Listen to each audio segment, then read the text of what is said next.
Hi, welcome to A Course in Miracles workbook class, brought to you from the Little Garden in Sedona, Arizona, USA. If you would like to study the course with others, but do not have a home group, you might want to watch our study group's home-style meetings on YouTube. For details of this and more, go to our website, www.thelittlegarden.org. Thank you and enjoy today's class. So what are we doing today? Oh, we have got one of the most foundational and powerful reviews, in my humble opinion. It's one we've used a lot, Oh you and boy. I both. Yep. Lesson 53. So it's a review of lessons 11, 12, 13, 14, and 15. And before we even get going, I'd like to share with these folks how much I love this review of the first 50 lessons. I use this little book. I don't know, does that come out backward for you? It says, I am sustained by the love of God. And it is just these lessons, just what we're reading in the review. I take this with me. I have gone through a bunch of them. Like they wear out because I use them so much.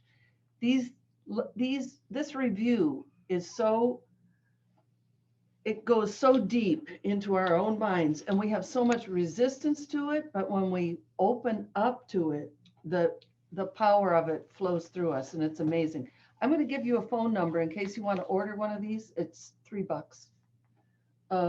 It is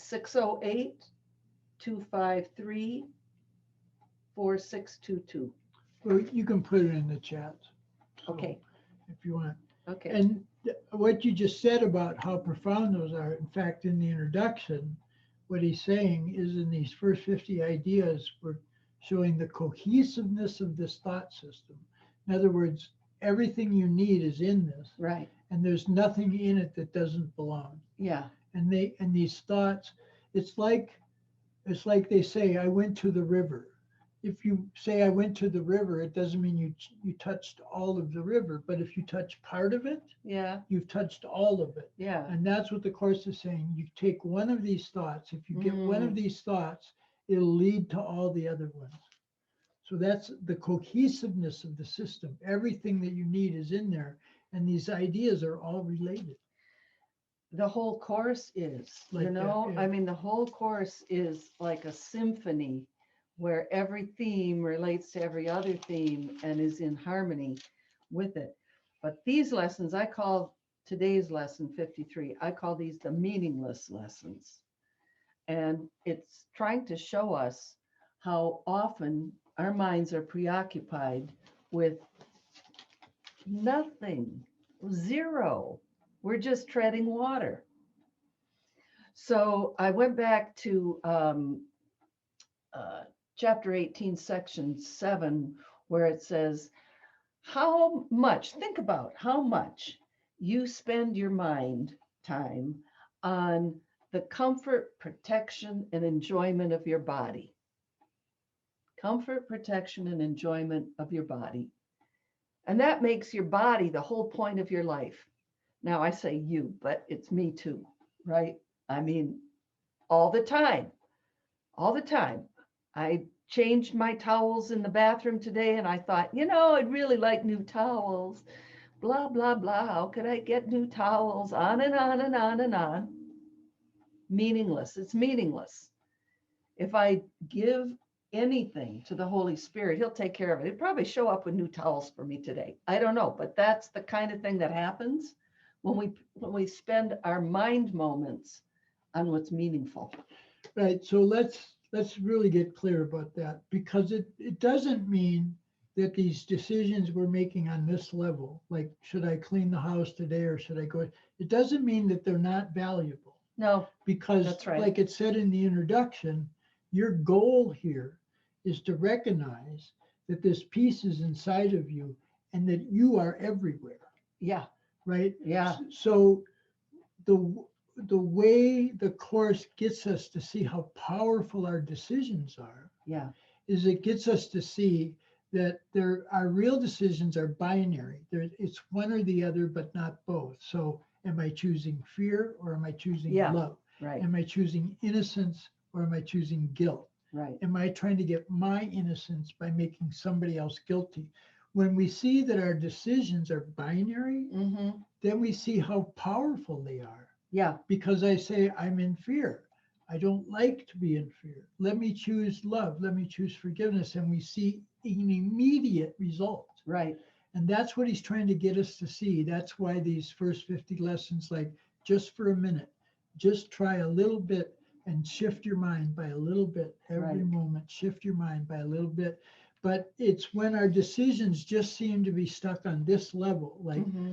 am I going to clean the room or not? Or am I going to clean the room or go to the house or go visit Uncle Ed, whatever. Those many choices we seem to have. If we get it down to, is it love or fear? Love or fear. Then we right. see how powerful We that, can. Yes. that decision is. We see how powerful our minds are. Yeah. That we're making things up. But I want to just back up a little bit and just say, if we are thinking meaningless thoughts, if we are thinking with fear and spending all our time on pleasure pain things, it's not sinful. It's not wrong. It's just a delaying maneuver, keeping us stuck in the meaningless rather than getting all the meaning which would be revealed to us if we chose God instead. Mhm. Or love. Choose love instead. Yeah. So my meaningless thoughts, I'm going to just go through the headlines of these things. My meaningless thoughts are showing me a meaningless world. I'm upset because I see a meaningless world. A meaningless world engenders fear. It doesn't cause fear. We'll talk about that. God did not create a meaningless world, and my thoughts are images that I have made. One of the themes I see in all of this Mhm. is that we start with our thoughts, we project them out, and what we see in the world is what we wanted to see when we chose to delay or we chose with ego, Mhm. right? So the world that we see is a representation of our thoughts. It doesn't work the other way around. It's not that the world out there causes my thoughts.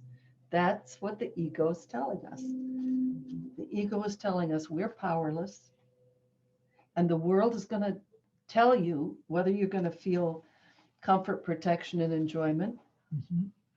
or pain, sadness, grief, guilt. The world will tell you that. That's the ego's counsel. Okay, so it's saying that we,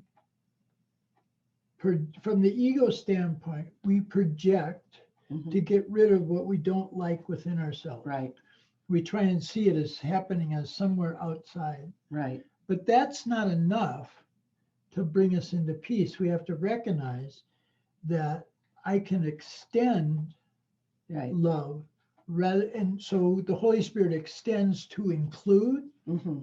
like you're part of the atonement. Yeah. You are that one being that we share. Mhm. So the Holy Spirit extends to Mhm. share Hmm. and to give us the same identity and the same function. And the ego projects to get rid of something. And that's a really good way to look at. Here's the ego's thought system. Here's the Holy Spirit's. The ego is just trying to get rid of Yeah. this deep sense of lack, Hmm. of separation, of love. And that's where, so when we recognize either like the thoughts seem to be about a lot of different things. Yeah. But if I bring it back down to, wait a minute, they're either meaningless or meaningful, Yeah. then I can make a choice that has power, Exactly. that has real power, because I've changed my mind. World might not have changed, but I changed my mind and I have peace now. Right. And you are now giving a representation of the Holy Spirit's thoughts. Yeah. Because now you'll see the world as forgivable, Right. as beloved of God. You'll see the world differently when you choose to think with God. Mm-hmm. Right. So we should kind of define meaning as purpose. I mean, Right. it's not our definition. This is what the Course is saying. What your purpose is going to tell you what it means. So it's even true in ordinary ways of thinking about it. So, for example, what is the purpose of a chair? It's to sit down on something, right? To relax your legs. That's the purpose of a chair. Anything that you can use for that purpose has the same meaning. I can sit on a rock, it has the same meaning as a chair. I could sit on a log, it has the same meaning. So the meaningless is like, what's going on here? It's chaotic. It doesn't make sense. It's like, Well, right. So the objects around me, the mhm, world that surrounds me, it's meaningless if I'm letting those things define who I am. So yeah, in other words, I've got this really expensive chair that nobody else has, and that makes me cool, yeah, right, right? That shows us that purpose is meaning. It's not just about the objects, it's the role that we've been giving them. exactly. And that gives us a much deeper picture than just me and this object kind Yep, of thing. yep,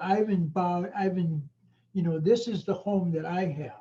mhm, This is where I live. yeah, All these things define me, yes, right? mhm, That's the purpose that I'm giving to them. yep, And when I recognize that by using those things to give me my meaning and identity, they're always going to fail yep. because my true identity means I have everything. So God did not create a meaningless world. God created a world full of meaning, full of purpose. Yeah. And the purpose of the world God created, which is the world of spirit, the world of truth, knowledge, the awareness of God, the purpose of that is just to extend love, just to more and more and more love. So God created you with the purpose of love.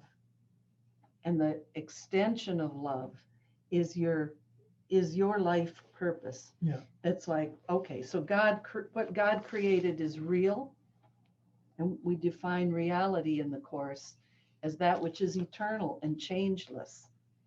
That's what reality is, according to the Course.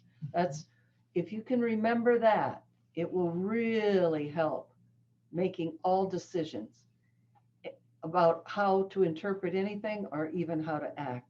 What is eternal and real? So I could decide, for example, we're having a conversation, I could decide, oh, I'm busy with this, I'll just kind of listen with half an ear. I'm making this thing that I'm paying attention to more important than the connection that you and I have. This connection that we have is eternal. Yeah. And so this has meaning. This little thing I'm fussing with over here has no meaning. God did not create stuff. Stuff is not to be idolized. It's like, what's its last line here? I will place no other gods before him. That's the first commandment. I am the Lord thy God. Thou shalt have no strange gods before me. Strange, meaning anything not of God. That one lesson that's really, really good for this is because it goes back to defining what is valuable and what's not. And in that lesson that's one of the things where we have to understand the criteria. If it's a temporal value, if it's a temporary value, it's not real. Right. The only values are that which is real. Right. Mm-hmm. And it gets us in that lesson to see that all situations can give you a total meaning, can give you everything, or it can give you nothing if you're seeing it through the ego. Mm-hmm. Right? So that's why there's no order of difficulty in miracles, because like we say, this is the cognitive train in the mind. Your mental content always starts with, who do I see myself as? Mm-hmm. And then from that, what I value is primary. Yeah. If I value that, then that has meaning for me. Right. So I start with what I value, and what I value, I will desire. Mm-hmm. I will want what I value. And if I want this value, then I'm going to believe in it. Mm-hmm. I'm going to have faith in it. And what I believe and have faith in, I will see Mm-hmm. and seemingly experience. And then that reinforces the value. Yeah. So that's why if I change the value of this situation, Right. this situation is one when I can remember who I am. Right. This is a situation where I can find this peace that will never leave me. Right. You know, when you see the values as that, Yep. then your mind has a constant focus on true purpose, on true meaning. Right. So that idea of there's only two choices Mm-hmm. comes into play again. Yeah, It's like, I either want to be happy or I want to stay in confusion. that's a really good example. Yeah. So if we get those kinds of ideas in the mind, Mm-hmm. that I'm really choosing between fundamental things always, Mm-hmm. you know, Mm-hmm. like, you know, so what the course is saying is you can seem to get a temporary value if you can blame somebody else for what's going on, Yeah. right? Like I'm really upset, but it's you I'm upset because of what you did. and what you said to me. Mm-hmm. And you can seem to get some temporary relief from that. But of course, you never really to get No. rid of it because there's no place to project it, Right. right? Right. I think I'm giving it away, but I'm just keeping it. Yeah. Now that gets back to another idea, major idea in the course. Yeah. Ideas leave not their source. So if I have, let's take an extreme example. I have hatred in my heart. Mm-hmm. And I say, that person is a hater. Look at what he did. Hater's gonna hate. Hater, yeah. That person is really bad. He hates. He beat his dog, you know? Oh my God, what a bad guy. Who's got the hatred? Me. I'm trying to project it out there. I'm not getting rid of it. I'm staying in the meaningless world. It's just chaotic. It's confusing. It's full of dark emotions. It's not a happy place. If I look at that person who's beating his dog as calling for love, he's in pain. He's trying to blame his dog for the errors in his own mind. Let me correct my thinking about him and see him as calling for love and give him love. That's right. I may not say anything. I may even call the ASPCA Right. to save his dog, but love has to start here. And that's meaning and purpose as God gives meaning and purpose. The world's meaning and purpose, or the ego's meaning and purpose, is just going to keep us stuck in the belief that these things are real. Right. Right. So on that note, I want to make a practice note of where he's at in terms of these practices. Sure. I want you to notice in the introduction and in these last 50 lessons how he was saying, come up with related thoughts. In other words, here's the thought of the course that is trying to get to you, that my meaningless thoughts are showing me a meaningless world. But now what he's saying is begin to find the thoughts that are yours, that are that thought inside you. Right. He's saying, you know, Mm-hmm. choose your related thoughts, choose the thoughts that are beginning with you that are similar for that. Yeah. And he's saying you can choose to think about those things that are valuable to you, Mm-hmm. right? You can think about, well, these are my triggers. Whenever I'm with hockey players or whenever I'm with sports figures, I automatically think I'm better than them because I love opera or something.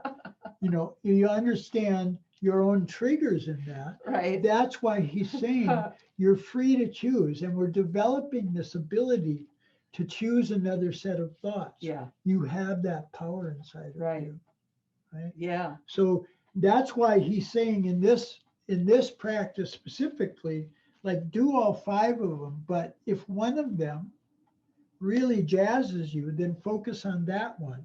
So he's not saying everybody should really focus on lesson 12 or everybody should be, no, we we're learning to look at ourselves Mhm. and we're seeing, well, this thought is really resonates with me. Mhm. So let me do that. So he's trying to get us to not ritualize the practice. Mhm. Like if there's 4 steps to salvation, and if I do those 4 steps, then I'm okay. Yeah. Right? Yeah. He's trying to get us to be dynamic in the moment Yeah. rather than ritualize the practice.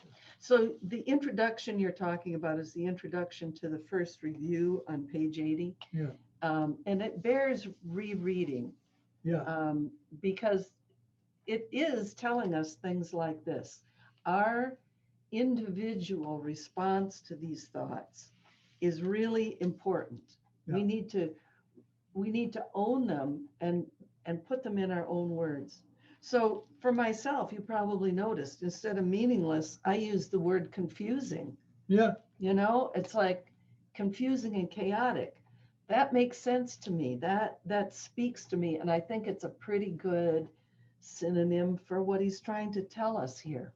See, because when you recognize this is not something that's being imposed upon me, this is my way, Yeah. this is my path, then you'll really have a commitment to it. You Mhm. really have a devotion. As long as it remains something that somebody else is giving you, that you're not going to have quite the same. But when you recognize these are my thoughts, Mm-hmm. right? Mm-hmm. And I love what you're just saying. Confusion makes sense to me rather than meaningless. So let me use confusion. It grabs me more. Yeah. Yeah. But meaningless is okay. And I think we need to talk about God did not create a meaningless world. When we look out, so the original one on that one was God did not create that war. God did not create that airplane crash. Mhm. God did not create political turmoil, so it doesn't exist. What? Remember the definition of reality. What's real is what we all share: one mind, one heart, one being with God, one being with each other. We're one self. That's real. We are eternal. We have the power of God in us. Remember, there's another lesson very soon as a repeat of there is nothing my holiness cannot do. We are all holy. That's what's real. And everything else is a shadow figure, a darkness that ego puts over our true vision. It looks really, really dark. That is what happens when we look through ego. We're looking through our own guilt, and guilt meaning fear, separation from God. Every negative emotion gets played out. That's what this section is saying to me. The thoughts get played out in the world. So it says, in the second one for today, my meaningless thoughts produce a world in which there is no order anywhere. You'll see this theme throughout today's lessons if you reread the comments on it, that it's my thoughts that make up the world I see. It's not pre-existing. And that is a huge, huge thought. We think we come into the world where dinosaurs lived millions of years ago. Now, I'm not saying that on the level of science and the level of usefulness in the world that we can't use these ideas. But who we are is eternal and is one with God and one with each other. Right. That's what's real. That's what has meaning. And everything else is unreal. Pretty huge, isn't it? Is huge. Yeah. So don't worry if you don't pick it all up today. I've been working with it for 40 years, and that's why I carry this around. It goes in deeper all the time. Let's go back to this idea of finding related thoughts or putting it in your own words. Mhm. You remember in the original, since you mentioned it, God did not create a meaningless world. Remember, he said, don't just use an abstraction or like God didn't create sickness. God did not create my third stage cancer. Right, So he's saying be very specific. right, And that's why we have this freedom. Like he's not going to lay out, here's the 10 commandments for course students. Now everybody has to do this. He's saying with you, there's a very specific thought that's upsetting you. right. And don't just like generalize it. Say Yeah. this, get very specific about Mhm. what it is. Mhm. And that's how we can get a hold of it, because otherwise, It's these- too big, too it's- fluffy. well, they're just too abstract. Yeah, Like right. the fear and the shame is kind of going, it's just like I'm kind of afraid of the future. I don't really know why, or I'm a little upset about the past. No, it's very specific. Yes. The car mechanic being a cheat, God did not create that. That's right. You know, like whatever it is, that is my personal version of hell at the moment. At the moment. That's what we use. Yep.